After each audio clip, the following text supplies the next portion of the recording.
Let's get going on this one today. So preventing fraud at Grab. There are so many things that we think of when we say fraud and when we're talking about all these online transactions.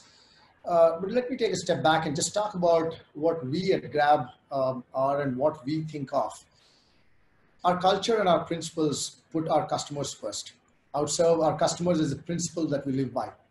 And when we stepped into the payments domain, whether it be P2P or rewards or insurance or anything else, it is our responsibility as Grab to ensure that customers can transact with confidence and we maintain our credibility of making it a safe environment. For us, the real currency of digital transactions is trust of the customers on Grab. And our platform is built to ensure we are able to maintain that trust. Just look at the numbers that come out year over year, all the things that we look at. Online fraud rose almost 50% last year. It's estimated that for every dollar lost to fraud, we end up losing up to $3 in indirect costs as an organization. When it comes to online engagement, 75% of businesses are interested in more advanced security measures. And we are at the helm of what we think is fraud levels.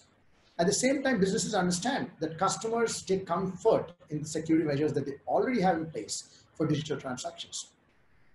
Guess this, an estimated 73% of enterprises report some sort of suspicious activity on transactions. Threat detection and fraud prevention will increase customer loyalty and reduce risk. So here at Grab, we built a risk platform that enables us to process millions of events in near real time, detect and take action to prevent losses and increase trust of our customers.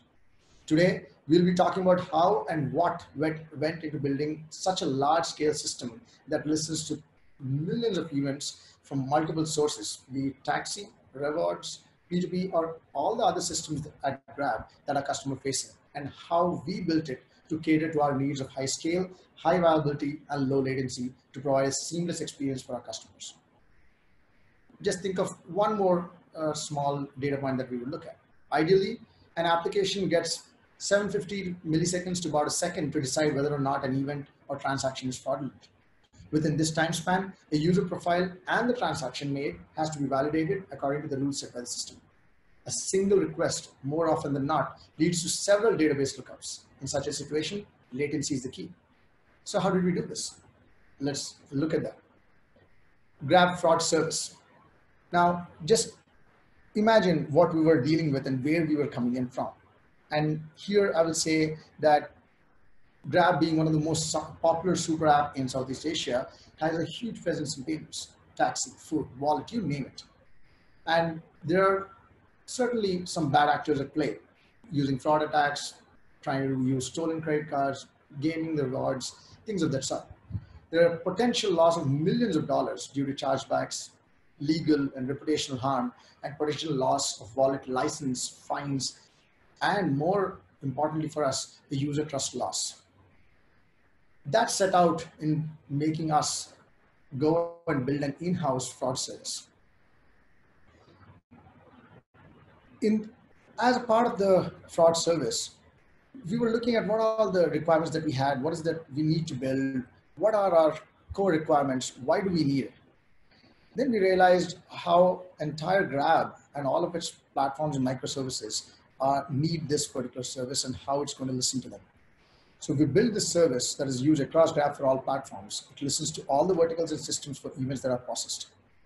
A rules engine and an aggregations as a service that will be more in a componentized, externalizable way. A real-time rule editor with velocity rules, ML models, and static features like 3DS responses from gateways and Bing. Device-level verdicts and location-based rules. Now, when we look at that, where are we going with for our benefits? Our customer, as I said, was our front seat, our safeguards and cost savings. Customer, obviously, it was the increased user trust, safeguards on reputational harm or bad press, legal action and fines, card scheme actions, fraudulent gaming of rewards, and cost savings. There's a vendor cost that's involved and certainly a lot of chargebacks that might come through.